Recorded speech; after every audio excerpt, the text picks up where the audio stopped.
This video discusses user security and access in Metric Insights. The final video in our concept series surrounds security and access considerations. If you have put forethought into how your content is organized and how you may want to distribute any content, configuring content controls naturally follows. Having considered content distribution, let's look at features that assure right users have access to the right content, that the right person receives the right data, empowering right action. Any user in Metric Insights is uniquely identified by their username and their email address. Managing access can be configured directly in Metric Insights. For installations with a limited number of users, you may want to just create user accounts directly. Usernames and passwords are securely stored in Metric Insights, and only those users have authority to log in with their credentials. For larger enterprise installations, it's recommended to leverage Active Directory and SAML integration with single sign-on identity management software such as Okta. Users' names can either be imported in advance or created during initial sign-on with configured defaults. There are three types of users in Metric Insights: regular users, power users, and administrators. Regular users are content consumers. Typically, these are recipients of distributed content. They can't build any content on their own. If configured with certain privileges, regular users can subscribe themselves to alerts, create personal favorites and bursts, and interact with previously made elements. Power users are content creators, though anything they can see and build in Metric Insights must be granted to them by an administrator. You may have various power users that access assigned data sources to build their own content. In this way, administrators control what power users are accessing and building. A power user can be granted permissions and privileges to oversee a category of data. You may have a power user building sales content that does not have access to build anything against an HR data source. Lastly, administrators have full access within the system. They are the only accounts that can create and manage users and groups.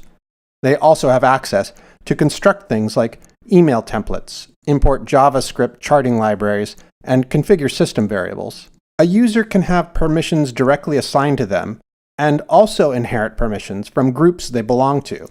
Groups, like users themselves, can be created directly or managed through LDAP. Users and groups have access to elements and dimension values. For example, you may have all users that are part of the sales group, as defined in Active Directory, automatically imported into a sales group in Metric Insights. Metric Insights can automatically create the corresponding group for the users if it doesn't already exist. But permissions must be assigned to access content. Access to content, reports, metrics, external reports, can be granted individually or at the category level. So here, you can imagine we have a global markets group that is automatically synchronized with Active Directory. We have allowed any user that is also a member of the global markets group access to any elements in the stock category. At this point, they have access to all non-dimensioned elements in the stock category. If you have filtered your elements using dimensions, for example, your global stock totals are dimensioned by portfolio or index or company, you will need to grant access to both the dimension and dimension value. In this way, you may have some users that see all non-dimensioned elements, some users that see all slices for all values, and some who view specific stock on dimensioned element like PayPal or Symantec.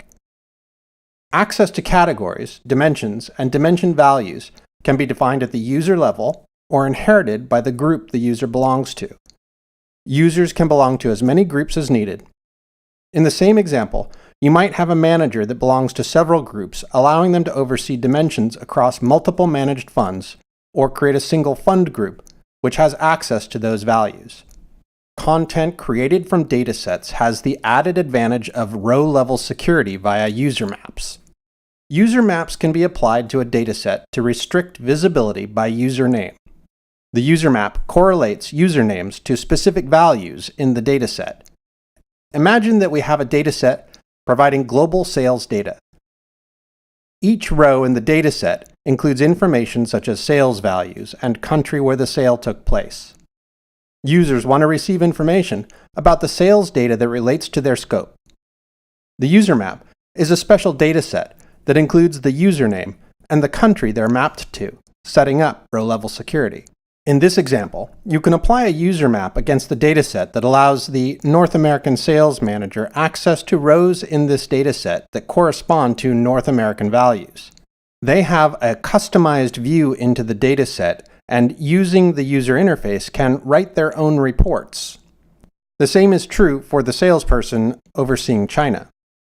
And here we have a user that oversees sales for both these countries. The same dataset, viewed by each user, shows their respective data. Their view of the global dataset is limited to rows of data for products, customers, and so on that they recognize. The user interface can surface powerful exception reports.